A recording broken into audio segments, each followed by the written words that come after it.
Wait a minute. Wait one goddamn minute.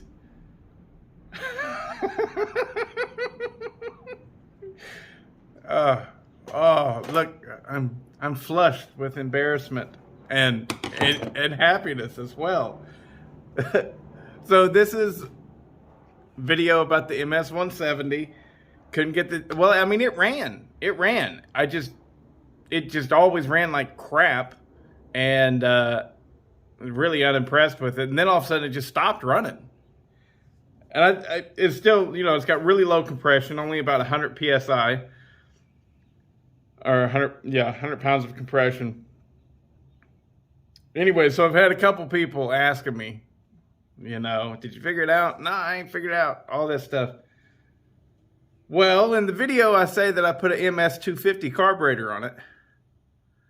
And Matt House, he sends me a message, and he was just kind of blase blah about it, He's like, yeah, I had similar issues. Turned out my impulse line wasn't lined up. And I'm thinking about it in my head, and I'm going, I never checked the filter in that carburetor, right? And then I got to look at it and everything, and the filter of the carburetor's fine. And I'm kind of justified. I'm like, yeah, I knew that wasn't the problem. All kinds of things in my head, but I kept coming back to that little comment that he made about his impulse line not lining up. And I'm like, you can't get it unaligned. It's built into the boot. That's odd. Made me think, why would he even say that? It's weird, right? Well, look at this shit. Stock carb. What do you notice there? You notice it's got its impulse hole right there, right? MS-250 carb. What do you notice there? You notice its impulse line is here, and they've got a brass plug right there. So, what begs to be questioned is, how the hell did it even run in the first place with this carburetor on it? Because I never fixed it. Your impulse hole is there. This one has no way of hooking up. How did it even run at all? How? I don't know, but it ran a lot. A lot more than what's in the video, because I tuned on that damn thing forever. And the impulse hole was never getting impulse, ever. So, I'll wait for confirmation before I do it, but it looks like I'm going to have to plug this one and then pop that brass out of there or drill it out, one or the other. Let me see, where's my little, there it is. So if you look up under here, that's your hole that you're trying, that's your hole that you're trying to get gas to, period, point blank, that's it. That's the hole that you're trying to get gas to come out. There's a little flap and everything over that, I believe. Yeah, maybe not. But that's where you're trying to get fuel. Yeah. So this one right here, it comes in from the side like that and comes over to this hole.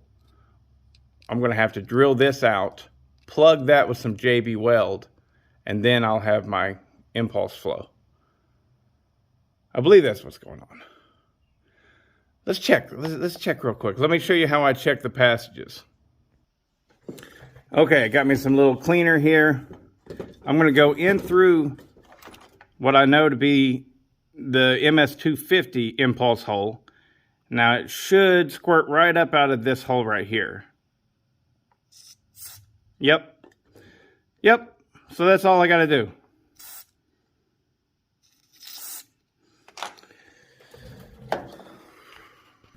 Wow. Little things like that remind you, you're new to this, Bodie. You're new to this.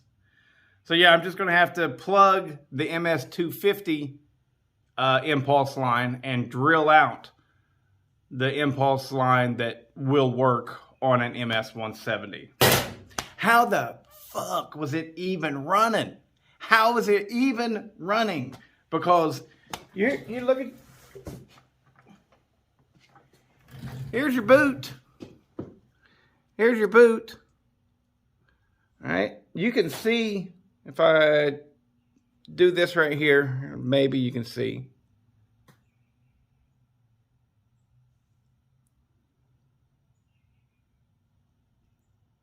Now that's pretty much lined up. That impulse hole is completely open. So no matter what that other one's doing, that one is completely open. How the F did the saw even run? I mean, I might just have to just be like, steel's the best, because because how did it run without impulse? I cannot explain that at all. Maybe one of y'all can, because if it doesn't have impulse, then it flat out doesn't move the diaphragms and it doesn't pump fuel. Yeah. Crazy. Now, the low compression is still something that I'm worried about, but Matt also gave me some tips to go ahead and sand up the rings as well as the inside of the cylinder. So I'll do that, put it all back together, see how she runs. I did go ahead and order another piston and cylinder. So regardless of whatever, I'm going to have that as a backup. But yeah, I'm excited. I'm going to put it back together and see how the damn thing runs. Maybe it'll run great.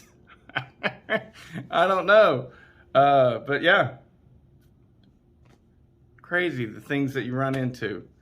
I don't know how that thing ran at all. Because it ran for a while. For a real considerable while, I had that thing going. And like I said, the video was really long. I ran it for about 10 minutes. You know, how would it run for 10 minutes without any impulse? And then all of a sudden, it realizes it doesn't have impulse and it just stops. Crazy. So, for what I am doing with this saw, because what you're seeing is just tip of the iceberg. I've got big plans of other stuff, but this was the first step getting it running. And so, let me just put it this way. If I can run with 100 pounds of compression, which I should be able to, but if I can, that's going to be really good for me. Low compression is very good for what I'm trying to do here. So, I'm just blown away by this, sorry. Okay, so we got it plugged up now. Check it out. JB Weld. So we'll leave this dry overnight and then put it back together tomorrow and see how she runs. Oh, man. Sometimes you just gotta laugh at stuff like that. I can't believe it ran at all. I mean, if somebody told me this happened, I would not believe them. Straight up, I would be like, I don't want to call you a liar, but I mean, I think you're full of shit. You know, it won't run without the impulse line getting impulse. You can't get fuel. But it got fuel. And I don't know how. So this hole right here, the hole where I'm supposed to be getting impulse from for an MS170, right? I'm supposed to be getting it through that center hole right there. Well, it had a brass plug in it, and I just got behind there and boop, it popped right out. And I tried to find it. I wanted to find it, but it, you know, it went flying somewhere. But yeah, it just has a black brass plug, and like I said, I pushed this up in there and boop, popped it out. So it absolutely was not getting impulse through there because it had a brass plug. And this one was outside of the actual boot. Doesn't even match up. So how it pulled fuel at all, I mean, I guess it was just capable somehow of pulling through the venturi of the carb, the throat of the carb. I guess. Yeah, I would have thought that anybody that said this was completely full of shit. Like I would have never, you know, they would have told me the story and I would have been nice and I would have been kind and I would have been like, oh, wow, that's wild, isn't it? The whole while never believing anything they said. And then from there on out, I would have been like, yeah, that guy's full of shit, you know. But it just happened to me. This thing ran without an impulse. And then it decided, hey, I ain't supposed to be running without an impulse, and it shut off. Weird. Steel. German engineering, y'all.